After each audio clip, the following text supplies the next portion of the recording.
Assalamualaikum warahmatullahi wabarakatuh. Selamat siang. Nah, pada kesempatan hari ini kita akan belajar membuat pupuk kompos dari limbah padat kotoran sapi. Kotoran sapi sendiri sangat banyak berada di lingkungan peternak. Maka dari itu, kita harus pandai mengolah dan memanfaatkan kotoran sapi supaya menjadi sesuatu yang bermanfaat. Kotoran sapi bisa kita olah menjadi beberapa macam produk, antara lain menjadi pupuk kompos dan menjadi biogas. Pada kesempatan hari ini kita akan belajar membuat pupuk kompos dari bahan kotoran sapi. Nah, sudah kita persiapkan bahan-bahannya sebagai berikut. Kita menggunakan E4 atau efektif mikroorganisme 4. Kemudian kita menggunakan molase. Kita menggunakan air dan menggunakan jerami sebagai bahan campurannya. Jerami sudah kita cacah atau kita potong-potong dan menggunakan abu seperti ini. Jika tidak dijumpai abu, maka bisa menggunakan arang sekam sesuai dengan keberadaan di rumah masing-masing. Nah, kita akan menggunakan perbandingan, yaitu kotoran sapi yang kita gunakan seperti ini teksturnya. Jadi kotoran sapi yang kita gunakan adalah kotoran sapi yang sudah kering. Antara lain sudah didiamkan dan dikering anginkan. 200 kg kotoran sapi, kita menggunakan bahan jeraminya sebanyak 10 kg, kemudian arang sekamnya atau menggunakan abunya 10 kg. Langkah pertama pembuatan untuk alatnya, alat yang kita gunakan adalah gelas ukur, kemudian gayung, kita pakai gayung, kemudian menggunakan cangkul, menggunakan sekop, dan menggunakan gembor. Karena kita masukkan menjadi sebuah larutan dan kemudian kita pancarkan ke dalam pupuk dan juga campuran abu dan jeraminya. Kita mulai proses pembuatannya. Yang pertama kita menggunakan efektif mikroorganisme 4 atau E4. E4 sendiri terdapat beberapa kandungan bakteri yang bisa bermanfaat untuk mengurai bahan organik, antara lain bakteri Actinomycetes, bakteri ragi, dan lain sebagainya. Kita menggunakannya di sini untuk 200 kg campuran pupuk kandang. Kita menggunakan sampai 250 ml.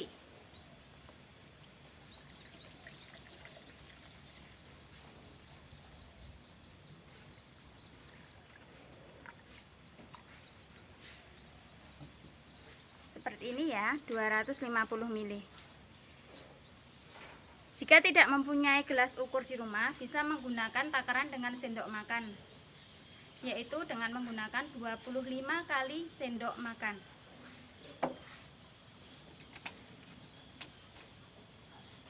Kita campurkan bahan ini ke dalam air 5 liter yang sudah kita sediakan. Kita campurkan semuanya. Kemudian kita aduk merata dengan menggunakan gayung.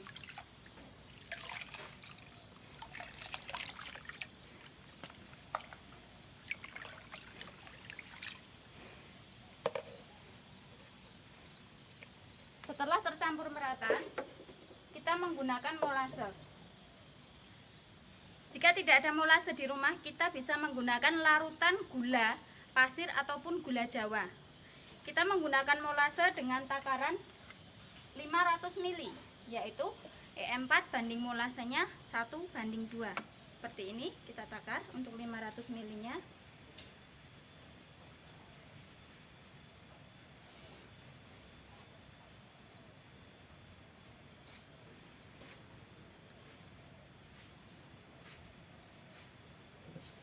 Larutan molase sangat kental ya.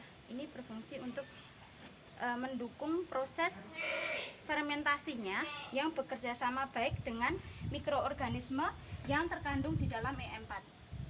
Kita sudah dapat molasenya, kemudian kita campurkan ke dalam larutan E4 tadi. Seperti ini, kita aduk merata.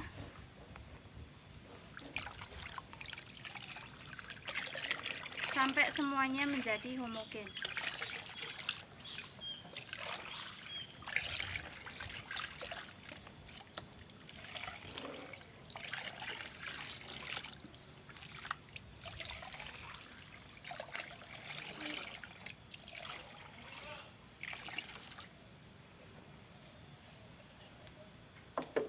setelah larutannya siap, langkah yang pertama yaitu kita membuat dulu. Untuk lapisan yang pertama, kita menggunakan kotoran sapinya, limbah padatnya seperti ini untuk lapisan yang pertama. Kemudian lapisan yang kedua bisa kita campurkan untuk abunya.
Kita bisa meratakan untuk campuran abu dengan menggunakan sekop seperti ini.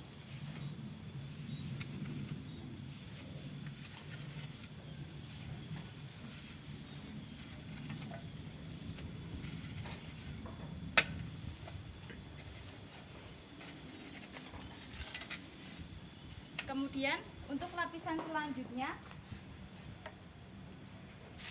kita gunakan jerami. Nah, jerami sebaiknya kita potong-potong. Kenapa harus kita potong? Karena jerami dalam keadaan yang sudah tercacah seperti ini akan mudah terurai.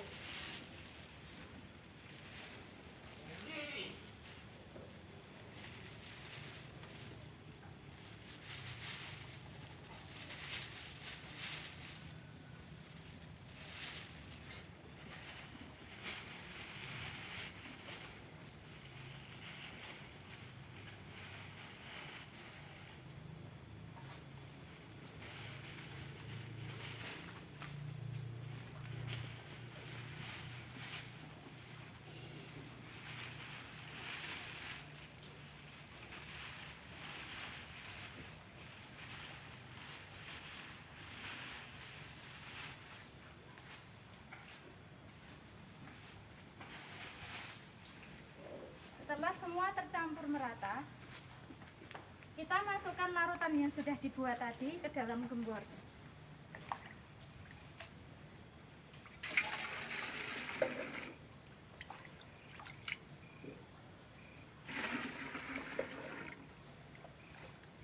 Jika teman-teman tidak punya gembor di rumah, maka bisa dipercikkan saja airnya. Karena gembor ini berfungsi supaya percikan larutan nanti bisa merata ke semua permukaan dari bahan seperti ini.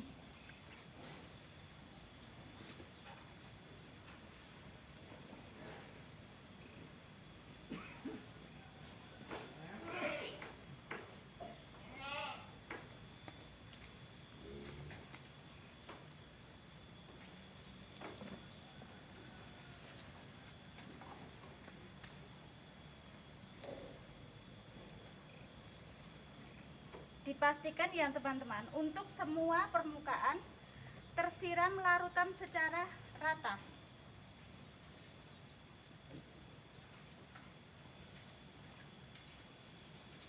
Ini sudah kita dapatkan untuk lapisan yang pertama. Kemudian nanti bisa kita mulai untuk lapisan berikutnya. Setelah ini selesai, kita tambahkan lagi untuk pupuknya atau kotorannya, kotoran sapinya.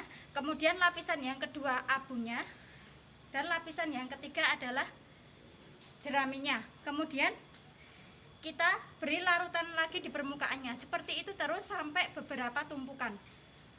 Kemudian sampai menggunung. Setelah itu nanti tumpukan ini kita tutup dengan menggunakan terpal. Kita tutup dengan terpal secara rapat.